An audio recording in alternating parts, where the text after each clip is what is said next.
What if your constant procrastination and lack of motivation isn't due to laziness at all? What if it's a signal, a warning light on the dashboard of your spiritual life? In this video, we're going to be uncovering what laziness might be revealing about your heart, your walk with God, and what you can do to change it. To change laziness, we first need to understand what it is. Laziness is the unwillingness to act towards a certain task that will bring you benefit. If you have an unwillingness to act towards something, then you are likely not going to do it. This can create problems because we set goals for ourselves and we don't do the actions that will reinforce that goal. So, to break laziness, we first need to understand that it is not a genetic thing. You are not born being lazy. If you're telling yourself that you can't change being lazy because it's just something, it's just who you are, then you're not going to get any value out of this video.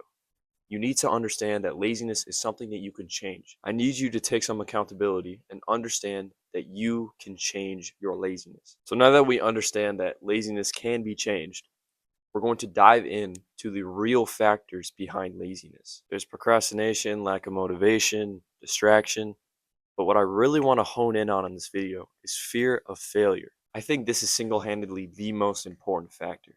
Because if you are afraid to fail, you are never going to take action. Okay, so let's pretend that I'm an aspiring CEO. My big dream is to start a business, but I never have the courage to start because I'm afraid of the consequences of failure. Imagine not living your dream because you decided that the consequences and the pain of failure is greater than the achievement that you will feel. I want you to understand that the pain of failing is going to make you great. Let me repeat that. The pain of failing is going to turn you into the person that you want to become. Coming from a guy who has failed numerous times in all categories of life, the pain isn't that bad. We always overestimate how something is going to feel. Our brains are designed to look for the worst case scenario so that we are prepared. Now, this is good for survival, but not so much for business, for your goals, for the gym, whatever. So we've established that the real factor behind your laziness is fear of failure because you are afraid of the pain that you will experience. Now, this is where trust in God comes into play. You need to be able to trust the Lord to get you through the pain that you will experience for failure. So how do we develop trust in the Lord? And I'm going to give you two separate ways that you can develop trust in the Lord. Step number one.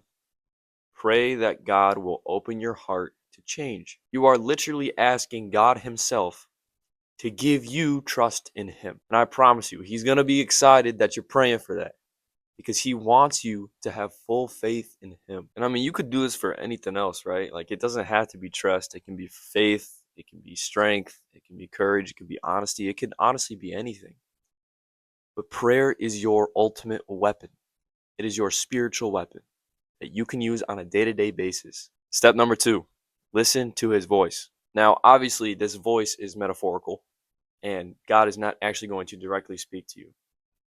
But I want you to just feel His presence. I want you to really feel the direction that God is pushing you in. I learned how to do this, and I felt like God was pushing me towards my YouTube channel. And here I am. I decided to listen to His voice. I want you to listen to His voice, whatever direction that He is pushing you in. If He wants you to go start this business, if He wants you to go start a nonprofit, if He wants you to get baptized, if He wants you to go to this church, figure out what God wants from you and go and pursue that. A relationship is going to grow so much you don't even realize. You decided to have courage and put your trust in God. Listen to what God has to say. You're going to feel blessed, and your only decision is to trust the Lord even more. After you developed your trust in the Lord, you're praying for change in your heart, and you're listening to His voice. Now you need to build a routine. Routines were kind of like my first step into self-improvement. It was like me taking my toe and putting it in a pool full of personal growth and info. I have a morning routine, and I do it every single morning because I start my day off on a positive note. In my opinion, the morning sets the tone for the rest of the day. Routines are really powerful because once you keep doing them, they get easier and easier and easier as the days go on. I don't think I would have ever stuck with the habits in my morning routine if I hadn't repeated them. So building a routine is essentially increasing your skill points, increasing the easy level almost for each habit. Here's my morning routine. I'll wake up at around 7, 7:30, and I'll go take a cold shower. After that, I get dressed, I head downstairs, and I pray. After I pray, I'll meditate for 5 to 10 minutes, and then after that, I'll go and work. Whatever it is I have to do, make my thumbnail, record, edit, whatever. Every single time I repeat my morning routine, I do the same thing every single time. It gets easier. I waste less willpower on it because it's just ingrained in my brain that I have to do this certain thing at this certain time. I never procrastinate my work in the morning because I have a routine built around it. It's just ingrained in my brain to work at that certain time. Your morning routine doesn't have to be crazy. It doesn't have to be, 6 hours of just reading, meditating, it doesn't have to be crazy. Simple. Keep it simple, keep it light, keep it maybe roughly an hour, and you'll be good. If you honestly don't know where to start, then just copy my morning routine. You'll start your day off right, and you'll feel more productive throughout the day. The two things that you got to do to destroy laziness are: one, develop your trust in the Lord, and two, build a powerful routine together. You combine these two, and voila. Stay focused, stay disciplined, stay faithful. I'll see you later.